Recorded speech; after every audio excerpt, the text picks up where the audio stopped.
भाई बहनों की पवित्र त्यौहार रक्षाबंधन अब से महज 2 दिन बाद है और आपको बताऊं कि इस सिलसिले में जगह जगह धार्मिक कार्यक्रमों को आयोजन किया जा रहा है।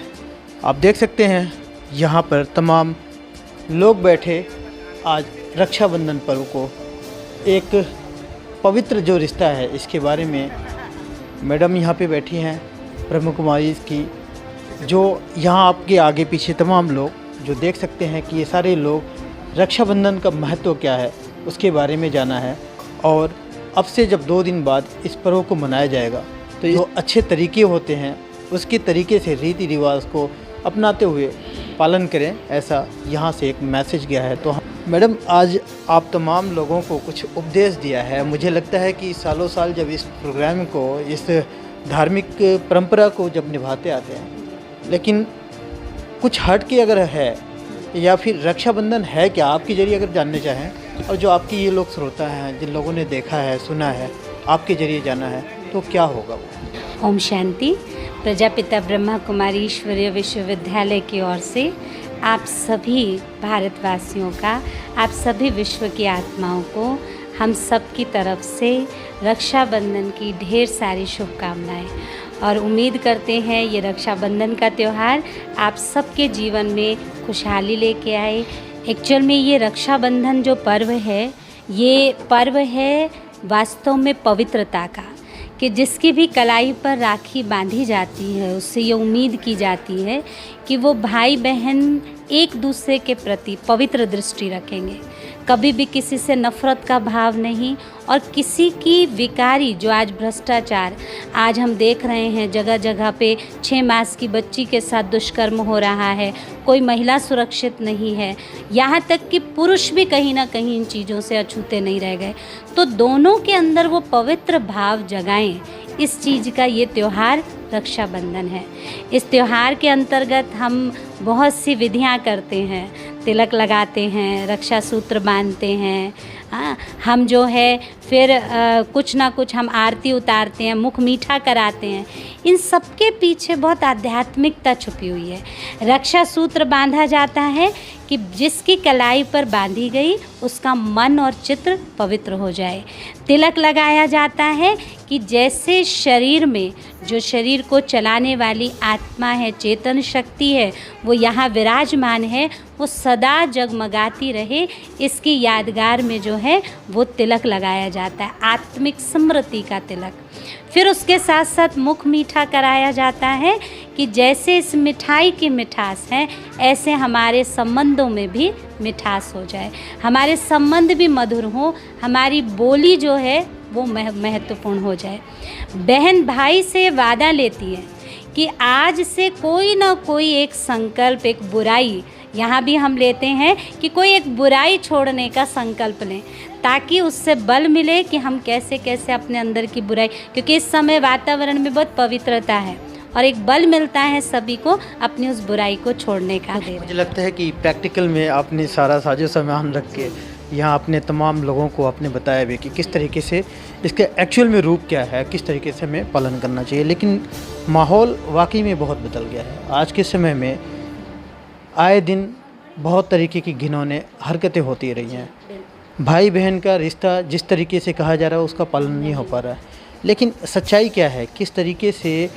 ये आप जैसे धर्मगुरुओं के उपदेश से लोग समझें, उसकी अहमियत को जानें, तो एक रक्षा के मात्र बांध देने से ही अपने जिम्मेदारी को पूरा कर लेंगे या फिर निभाने के लिए क्या करना चाहिए उनको? देखिए, बंधन सिर्फ ये तो कच्चा धागा है, कच्चे धागे को टूटने में तो सेकंड लगता है, कुछ लोग जाते उतार देते हैं, लेकिन वास्तव में ये जो सूत्र बनाया गया है ये इसका प्रतीक है कि हम पूरे जीवन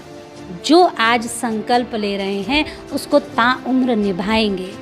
जैसे बहन के प्रति हमारी दृष्टि पवित्र होती है वैसे हम हर एक को पवित्र दृष्टि से देखेंगे। लेकिन आज परिवार में वो चीज़ें सिखाई नहीं जा रही हैं। तो मेरा सभी से ये संदेश है कि सभी अपने परिवारों में जब भी बच्चों से रक्षाबंधन बंधवाएं तो बच्चों को ये भी ज़रूर सिखाएं कि ये बंधन है कि कभी किसी के प्रति गलत भावना नहीं रखनी है, हर एक के प्रति शुभ भावना रखनी है। मुझे लगता है कि एक ट्रेंड बन गया है कि और बेसब्री से इंतज़ार भी रहता है, कई बार बहनों को ये रहता है कि हमें भाइयों से कुछ मिलेगा,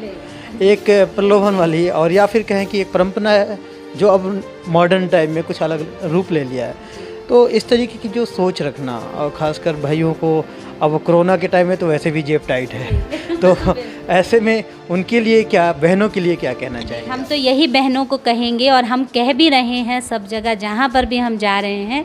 कि हर एक बहन उस दिन भाई से सिर्फ इतना वादा ले ले कि आज से बस आप कोई अपनी एक बुराई छोड़ दें। बुराई छोड़ देंगे, हमें 1 रुपया नहीं चाहिए किसी से भी, सिर्फ अपने अंदर इतनी शक्ति भरे कि हर एक को प्यार दें और सबके प्रति शुभ भावना रखें। एक बार रक्षा के बारे में हम अगर फिर से चर्चा करें, जानना चाहें आपसे कि रक्षा की आप बात कर रही हैं कि धागा बांध देने से रक्षा, किस तरीके से इसको डिफ़ाइन करेंगे, किस तरीके से भाई अपने बहन की रक्षा बड़े सिंपल तरीके से आपसे जानना चाहे तो कैसे कर सकता है? दुनिया ने तो ये सोचा हुआ है कि तन की रक्षा करना, लेकिन तन की रक्षा अगर कहें तो रक्षा तो कदम कदम पे हमें रक्षा करने वाले बदल रहे हैं। बचपन में छोटे होते तो माता पिता रक्षा करते हैं, बहन कई जगह बड़ी होती है तो बहन भाई की रक्षा करती है,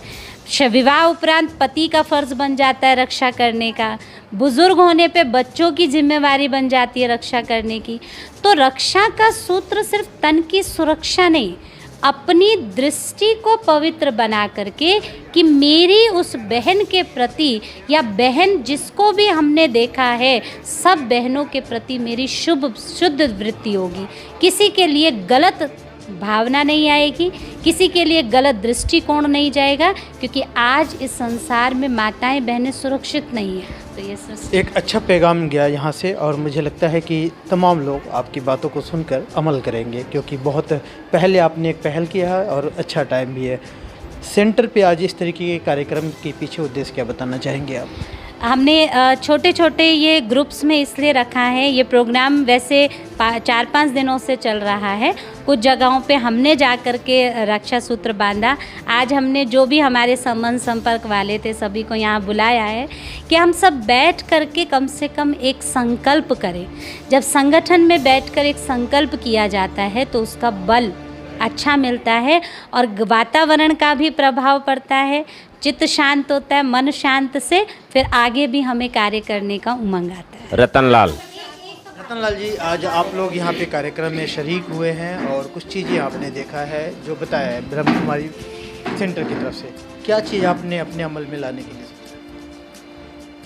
देखो जी, भारत तो देश जो है त्योहारों का देश है, इसमें तो कोई शक भी नहीं है। बहुत सारे त्यौहार भारत में मनाए जाते हैं, लेकिन जो जिस तरह भी हमारे ज्योति बहन जी ने भी सुबह से यह संदेशा दे रहे हैं कि सबसे पवित्र त्योहारों में से आता है रक्षाबंधन त्यौहार, और इसकी रक्षा मतलब शरीर से ना करके एक दृष्टिकोण से अगर सुरक्षा करी जाए तो मेरे को लगता है हम कहीं भी बैठे हों, किसी भी परिस्थिति में हों, अगर हमारे अंदर एक बहन के प्रति दृष्टिकोण की सुरक्षा के लिए अगर भाव अंदर हैं तो उससे बड़ी शारीरिक सुरक्षा भी नहीं है। संतोष जी, वैसे तो आप सामाजिक सेवा या नेतागिरी में मशगूल रहते हैं, लेकिन मुझे लगता है कि जैसे अब से कुछ समय बाद देश भर में रक्षाबंधन पर्व मनाया जाएगा और आज ब्रह्मा कुमारी के सेंटर पे जो आज कार्यक्रम आयोजन हुआ है, मुझे लगता है कि आप जैसे लोगों का यहाँ से एक मैसेज जाए तो वो क्या चीज़ कहना चाहेंगे, क्या आपने देखा सुना? ब्रह्म कुमारी संस्था ये पूरा हमारा परिवार है और मैं बराबर यहाँ आता रहता हूँ, और ज़्यादातर जैसा कि जग जाहिर है कि बहन अपनी रक्षा के लिए भाइयों को राखी बांधती है, लेकिन यहाँ भाई अपनी रक्षा के लिए और सुरक्षा के लिए आशीर्वाद लेने आते हैं ब्रह्म कुमारी संस्था में। और यहाँ मैं जब भी आता हूँ तो बड़ा यहाँ पर मन को सुकून भी मिलता है, और ये समझ लो कि कई बार 6-6 महीने साल भर लग जाते हैं, लेकिन पूरे साल की एनर्जी मैं दीदी से यहाँ लेके जाता हूँ। तो मैं ब्रह्म कुमारी ईश्वरीय विश्वविद्यालय का बहुत बहुत धन्यवाद करता हूँ और सभी बहनों का रक्षाबंधन के शुभ अवसर पर हार्दिक बधाई और शुभकामनाएं देता हूं। देश दुनिया की हर लेटेस्ट खबर देखने के लिए सब्सक्राइब करें हमारे चैनल PNN को और साथ ही बेल आइकन दबाना ना भूलें।